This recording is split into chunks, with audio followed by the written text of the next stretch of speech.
ইতিমধ্যে পুলিশ তার জনসমক্ষে তাদের বার্তা রেখেছে। 118 জনকে গ্রেফতার করা হয়েছে। পুলিশ তার যে প্রোঅ্যাক্টিভ এবং রিঅ্যাক্টিভ দুটো অ্যাকশনই পুলিশ নিয়েছে। মমতা বন্দ্যোপাধ্যায় শান্তির বার্তার জন্য তার টুইটার অ্যাকাউন্ট থেকে নির্দিষ্ট পোস্ট করেছেন। কিছুক্ষণের মধ্যেও দলের তরফ থেকে তিনি আরও বলবেন। কিন্তু আমার প্রসঙ্গ দু তিনটে জায়গায় রয়েছে। রামনবমী থেকে ধরো বা তার আগে নবান্ন অভিযান থেকে ধরো, আমি বেশি দূর যাচ্ছি না।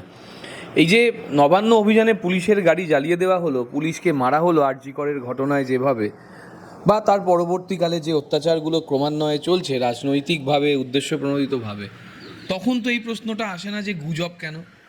তখন তো বাংলার গণমাধ্যম প্রশ্ন করে না যে পুলিশের গাড়ি জ্বালিয়ে দেওয়া হলো কেন। তখন কারণ খোঁজা হয় যে কেন পুলিশের গাড়ি জ্বালানো হলো, কেন পুলিশ আক্রমণ করলো, কেন বাধ্য করলো ওদের গাড়ি জ্বালাতে। আর এখন যখন হচ্ছে, এখন উল্টোটা হচ্ছে যে পুলিশের গাড়ি জ্বালিয়ে দেওয়া হলো।